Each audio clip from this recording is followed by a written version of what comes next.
Antes de que Chile fuera Chile, a través de los Andes, transportados por los indígenas, corría el rumor de que en estas lejanas tierras existían increíbles vetas de oro y plata.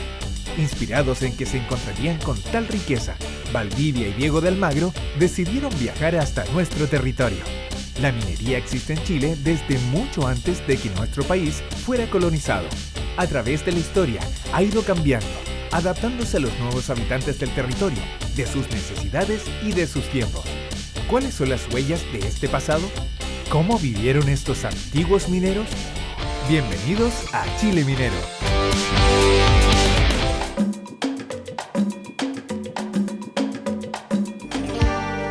Por 1720, 1730 se inicia en Chile la producción, la explotación de minerales de cobre para exportar el cobre a Perú, sobre todo el Callao, donde se fabricaban cañones, y el resto partía a España. Eso determinó entonces un interés por la producción minera, que ya no van a ser ahora los conquistadores españoles los que traten de explotar las minas, sino que ahora va a ser la gente pobre, ¿no? Por eso el norte chico y la zona minera, la primera zona minera fue el norte chico, fue poblada por gente más pobre que había en Chile, los buscones. Los buscones. Y cuando ya estos buscones encontraban la mina, se ponían a trabajarla, lo hacían con tan pocos recursos porque eran tan pobres. Entonces irónicamente le decía que eran como un pájaro que hay en el norte, que se llama pirquén, que picotea la roca en los acantilados y de ahí come, pero solamente picotea, rajuña la roca.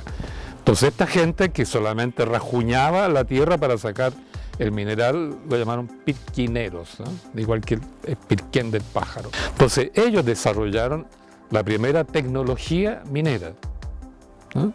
Una tecnología baratísima, muy ingeniosa, que es la que convirtió a Chile en el primer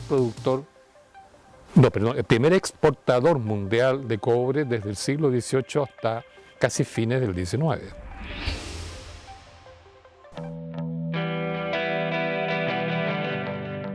Mira, nos encontramos al interior de la quebrada San Ramón, en el alto de la loma de esta cordillera de la costa. Exactamente en el sitio San Ramón 15, la mina de óxido más antigua de América y por tanto la más antigua de Chile.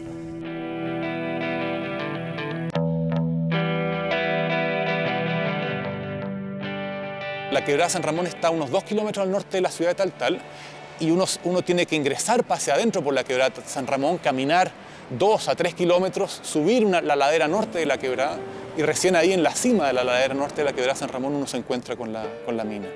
Uno llega generalmente bastante cansado, sí. Y imagínense para los mineros antiguos cargados con...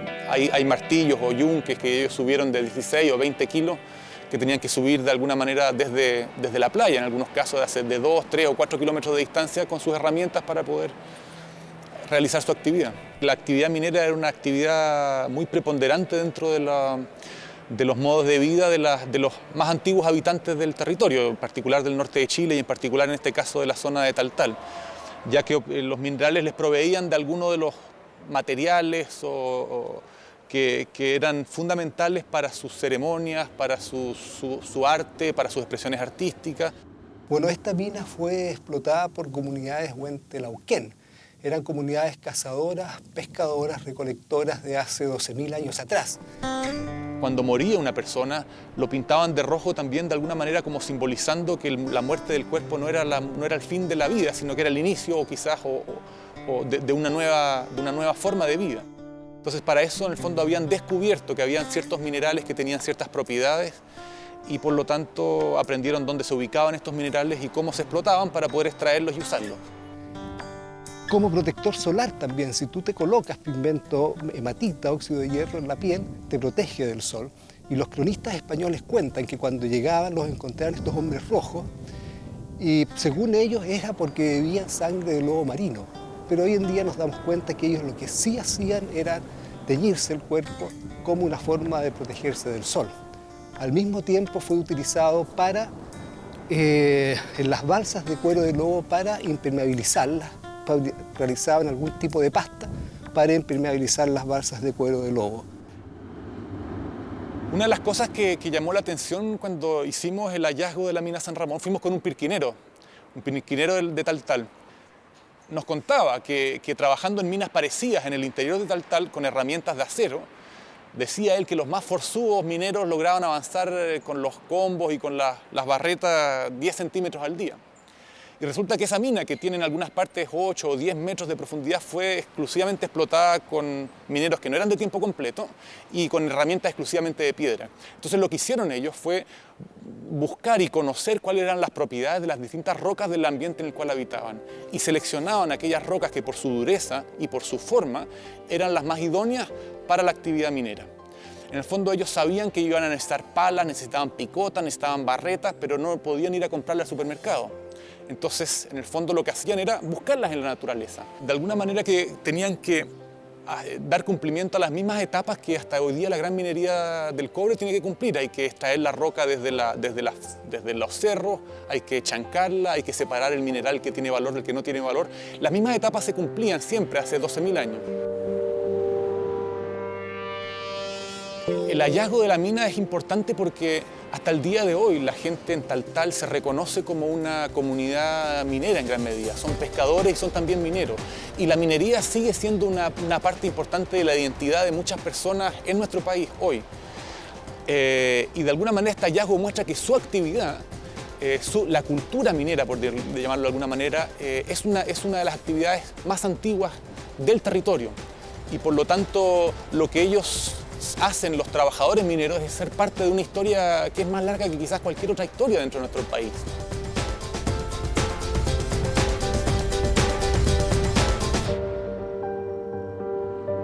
Este programa es presentado por Sociedad Nacional de Minería, tradición minera con visión de futuro.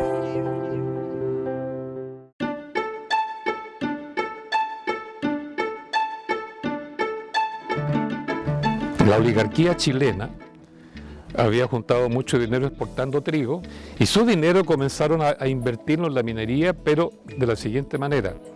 Ellos le vendían a los mineros pobres todas las vituallas, los insumos, digamos, ¿no?, a un precio usurero. Pero esta minería, que se enriqueció a toda esta gente que vivía en Santiago, hizo una crisis total, terminal, por 1873-74. Se agotaron los minerales de alta ley de cobre, porque era cobre superficial oxidado, y había que trabajar en profundidad el cobre sulfurado. Para eso se requiere otra tecnología que no había en Chile. Por tanto, la producción y exportación de cobre prácticamente desapareció.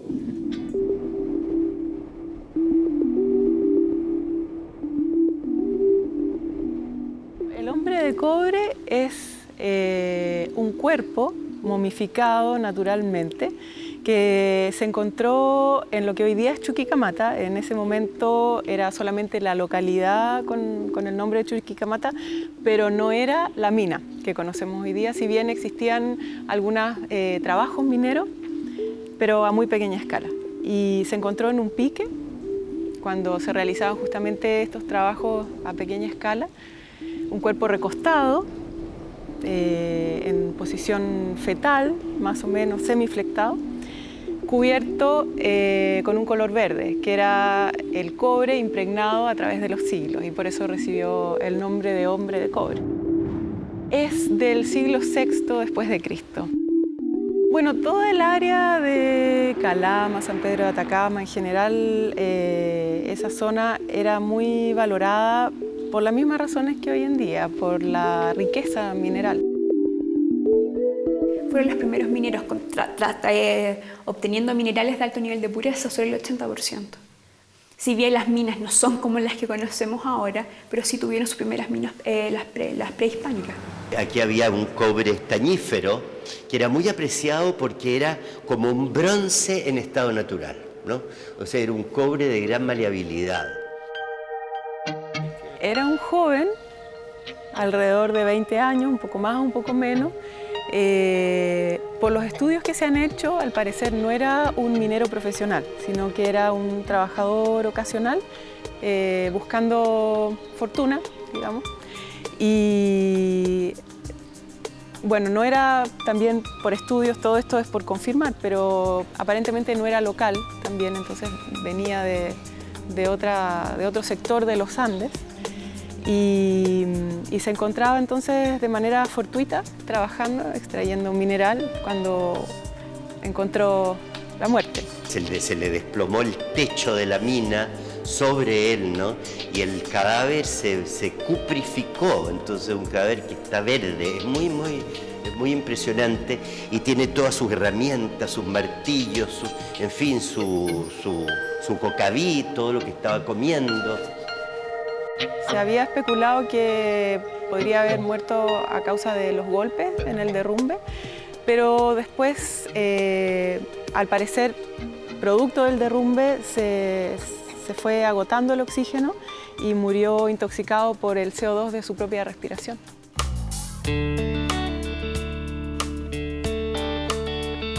En ese momento existía todo un interés por las cosas exóticas, entonces inmediatamente esta momia llama la atención y se intenta vender. Y hay una historia muy entretenida entre esta mina, la descubridora, que es donde se encuentra, estaba arrendada a la persona que estaba realizando la explotación. Entonces hay unas conversaciones ahí entre el propietario y el arrendador acerca de a cuál de los dos le correspondía tener la momia, porque uno decía que como tenía un 1% de cobre impregnado en su cuerpo, era mineral, por lo tanto le correspondía tenerlo. Y otro decía que no, porque había arrendado la mina y no los mineros. Entonces el interés en este cuerpo en realidad era para poder llevarlo y exhibirlo en diferentes lugares. Primero se lleva a Valparaíso, después se lleva a Santiago y finalmente se lleva a la Exposición Panamericana de Búfalo en Estados Unidos, donde también se muestra como una curiosidad, se intenta vender y después de varios intentos desafortunados, se dona al Museo de Historia Natural de Nueva York. Si bien no es patrimonio de la humanidad, es el patrimonio local, es el patrimonio de una cultura, es el patrimonio de una nación. Y todos podemos entender de que si una nación no entiende su patrimonio, no puede entender su historia. Y si no tenemos historia, no nos podemos proyectar más adelante. Es importante conocer el pasado para poder pensar en el futuro. Bueno, sigue siendo interesante para la ciencia. Ya la curiosidad por los cuerpos momificados ha dado paso al interés científico, para entender de qué manera se extraía, o sea, de qué manera se practicaba la minería en ese tiempo, cómo eran las relaciones entre diferentes territorios también, cómo las personas se trasladaban de un lugar a otro buscando cuáles eran sus motivos. Entonces, esta idea como de la momia, como una curiosidad, en realidad ha sido reemplazada por el interés científico. El hombre de cobre original en este momento está en el Museo de Historia Natural de Nueva York, pero puede verse una muy buena réplica en la Biblioteca de Santiago.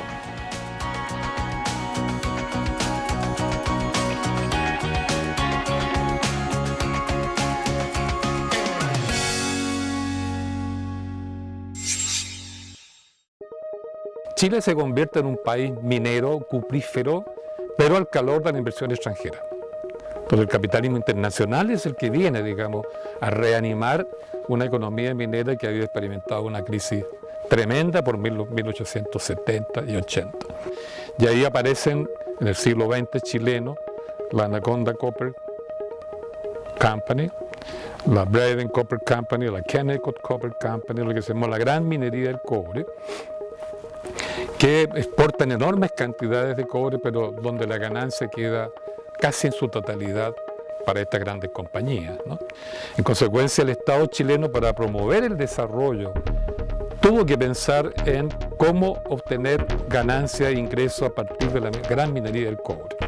Eso planteó el gran tema entonces de la participación del Estado chileno en las ganancias de las grandes compañías mineras norteamericanas, que fue el tema de la chilenización que planteó el gobierno de Eduardo Frei Montalva y nacionalización posterior de parte del gobierno de Salvador Allende Gómez.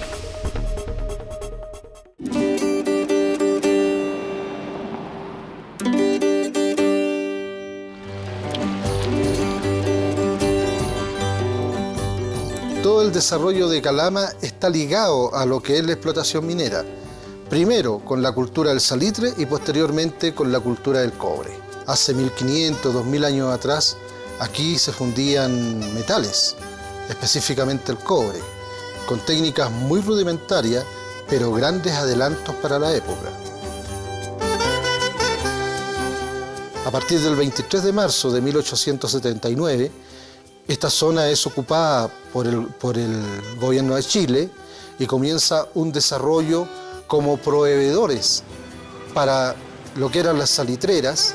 Posteriormente comienza la explotación del cobre y es ahí donde se presta un sólido apoyo a lo que es la expansión de Chuquicamata, y lógicamente eso va con una ampliación de lo que era Calama a partir del 1910 al 1950.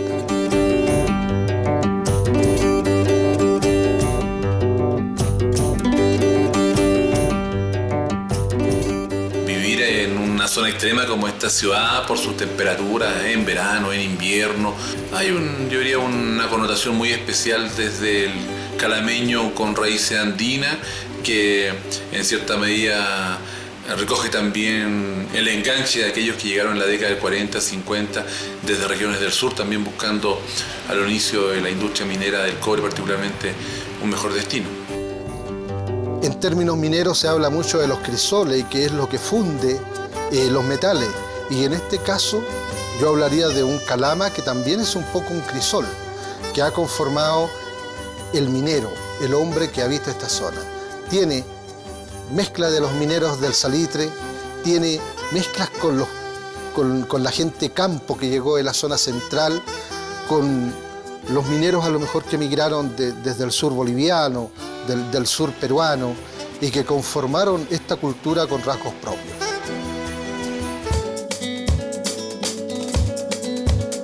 Debemos nosotros ir buscando y explorando nuevas fuentes de recursos que permitan continuar con el desarrollo de esta región, que nos permitan seguir habitando el desierto, porque en algún momento el cobre va a encontrar algún sustituto o bien se van a agotar nuestras reservas minerales.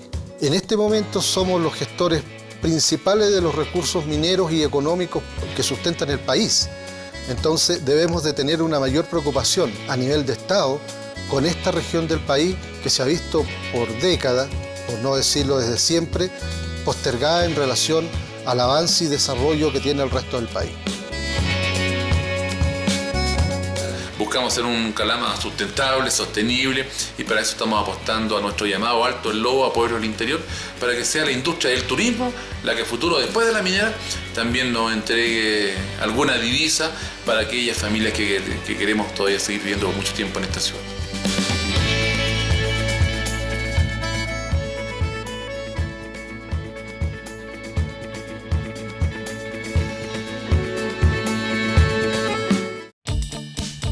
Este programa es presentado por Sociedad Nacional de Minería, tradición minera con visión de futuro.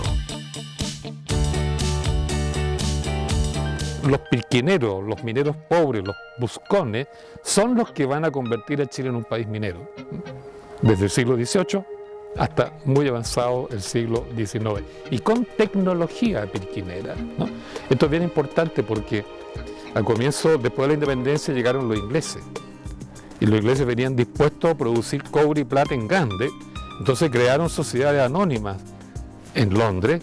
Para el caso de Chile eran como 4 o 5 sociedades anónimas, y mandaron a Chile una gran cantidad de material industrial, maquinarias, locomotoras, ferrocarriles, para explotar las minas, pero no pudieron, porque esa tecnología no pudieron hacerlo, porque esa tecnología estaba pensada para un país plano como es Inglaterra, pero aquí con un plegamiento terciario, con quiebres profundos de la orientación de las vetas, no sirvió la tecnología y adoptaron la tecnología pirquinera.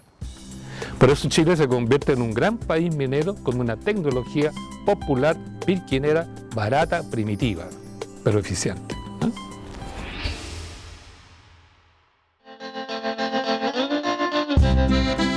Hola, aquí estamos de madrugada yendo a una pequeña mina que queda a unos 200 kilómetros de Santiago, he escuchado hablar de que la profesión de minero es algo que se traspasa de generación en generación.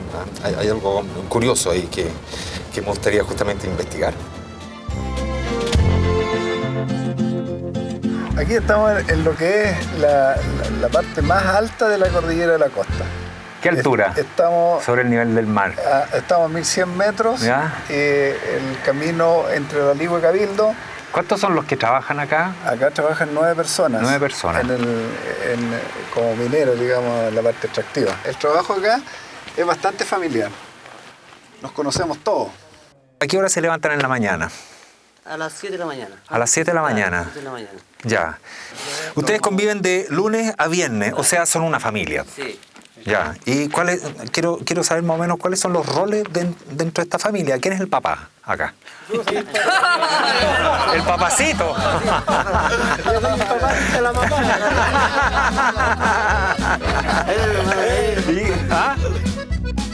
El minero, el pequeño minero es un cateador, o sea, siempre está metido en el cerro, siempre anda buscando. Pero ¿cómo se da cuenta que hay una veta, ponte tú, que se entierra? Hay algún afloramiento. Sale un pedazo de roca. ¿Ya? Que, ¿cómo se llama? O tiene mineral, o el minero, como ya conoce la roca, cuál es la que lleva mineral, dice aquí ya, y empieza a seguirle, hasta que se forman las minas. Acá esta mina se trabajó mucho tiempo con carretillas. ¿Con carretillas? Carretillas. Yo creo que es una pasión la minería. Para mí es una pasión. En el sentido de cuando tú tronas una parte, vas a ver el mineral y encuentras que el mineral está bueno, te alegras, te motiva. Los mismos trabajadores que están acá también se motivan bastante cuando está el mineral bueno, y cuando está el mineral malo todos andamos como medio depresivos, pero siempre buscando. Oye, caballeros, bueno, pude apreciar así muy por la superficie el tremendo trabajo que significa para usted estar aquí trabajando en la mina. Gracias a ustedes por conocer su mundo. Así que me despido. ¿Ah? Ya. Mucha suerte. Un gusto haberlo tenido por aquí. Muchas gracias.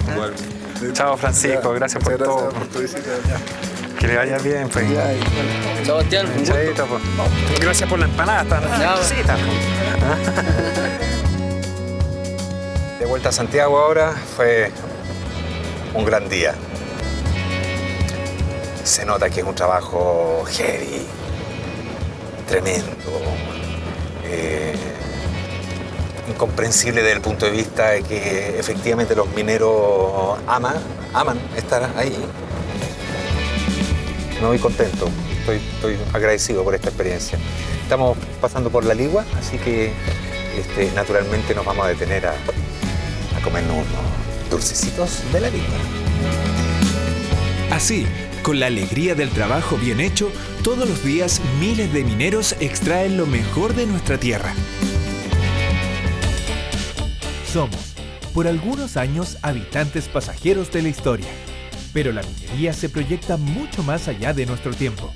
Los rumores de grandes riquezas que trajeron a los conquistadores españoles se transformaron con los años en un país y en una de las principales industrias mineras del mundo.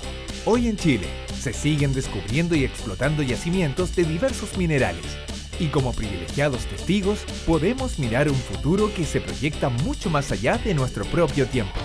Gracias por acompañarnos a recorrer las pequeñas historias que escriben la gran historia de Chile minero.